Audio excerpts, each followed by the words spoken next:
काळजी करू नका. त्यांच्या नेमकं ते पोटात दुखायला लागले आणि काहीतरी सांगतात. मी कधी पण चुकीच्या गोष्टीचं समर्थन करणार नाही. इथं माझ्या मायमाऊली आहेत. जेवढे माझ्या महाराष्ट्रात पुरुष आहेत तेवढ्याच महिला आहेत. युगपुरुष छत्रपती शिवाजी महाराजांनी महिलेचा सन्मान कसा केलेला आहे तो इतिहासामध्ये नोंद आहे. महिलांच्यावर अत्याचार हा अक्षम्य गुन्हा आहे. त्याला माफी नाही. दोषी कोणी असो, मी तर महाराष्ट्राला सांगतो, कोणी मोठ्या बापाचा असो, कुणी श्रीमंताचा असो, कुणी पुढाऱ्याचा मोठा असो, पोरगा असो, त्याला सोडणार नाही. कुणी ताम्रपट घेऊन जन्माला आलेलं नाहीये. सत्ता येते, सत्ता जाते. सत्तेला आपापलेले आम्ही नाहीये. सरकार येतील, सरकार जातील, पण माझ्या मायमाऊलींचा, माझ्या मुलींचा, महाराष्ट्रातल्या महिलांचा सुरक्षेबाबत कोणालाही पाठीशी घातलं जाणार नाही. महिलांच्या सुरक्षेला सर्वोच्च प्राधान्य. अजिबात तिथं हायगाई केली जाणार नाही. ही आमची भूमिका आहे. याच्यामध्ये काही जण आंदोलन करतात, ठीक आहे, त्यांना आंदोलन करण्याचा अधिकार आहे, पण आम्ही त्या संदर्भामध्ये भारतीय न्याय संहितेतील तरतुदीमुळे आता महिलांना घर बसल्या ही तक्रार करता येऊ शकते.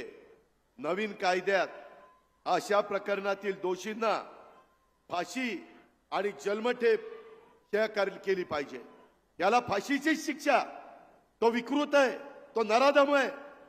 तो माझ्या मायमाऊलीला, माझ्या मुलीला तिथं अंगावर हात टाकतोय. अशांना माफी नाही म्हणजे नाही. त्याच्यामध्ये ती जन्मठेपेची तरतूद आणि फाशीची तरतूद त्या ठिकाणी केलेली आहे. FIR सुविधा आपण सुरू केलेली आहे. शाळा असो, रुग्णालय असो, पोलीस ठाणं असो, कोणत्याही पातळीवर हायगाई केली जाणार नाही. माझी आपल्याला सगळ्यांना विनंती आहे की डोळ्यात तेल घालून बघा. कुणालाही तिथं सोडलं जाणार नाही. एकदम कडक भूमिका ही महिलांच्या बाबतीमध्ये राज्य सरकारतर्फे आणि वर केंद्र सरकारतर्फे देखील त्या बाबतीमध्ये घेतली जाणार आहे. हे पण आपण सगळ्यांनी लक्षात घ्या. मायमाऊलींनो, बांधवांनो, आपले युगपुरुष छत्रपती शिवाजी महाराज, आज देखील आपण शिवाजी महाराजांचा फोटो बघितला, पुतळा बघितला, नतमस्तक होतो. दैदिप्यमान अशा प्रकारचा इतिहास आहे. हिंदवी स्वराज्याची स्थापना केली. सगळ्या 18 पगड जाती 12 बलुतेदारांना घेऊन केली. भेदभाव केला नाही. त्यांच्या पुतळ्याच्या बाबतीमध्ये जी घटना घडली, काही जण म्हणतात हे अमक्याने काम केलं, नेव्हीने केलं, कोण म्हणते PWD केलं, कुणीही काम करू देत. चूक ती चूकच आहे. त्याला अजिबात माफी नाही.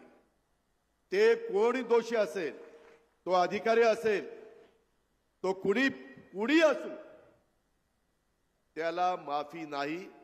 त्याचा संपूर्ण तपास करून त्या संदर्भात दोषीवर अशी कडक कारवाई केली जाईल की पुढं 10 पिढ्या नाही, सगळ्यांना देखील लक्षात राहिलं पाहिजे.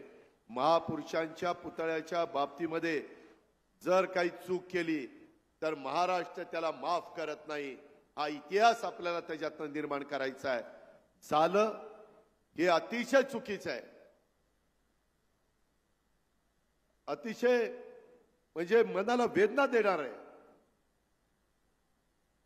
कुणाच्याच बाबतीमध्ये, कुणाच्याही सरकारच्या काळात ते होऊ नये या मताचा मी स्वतः आहे.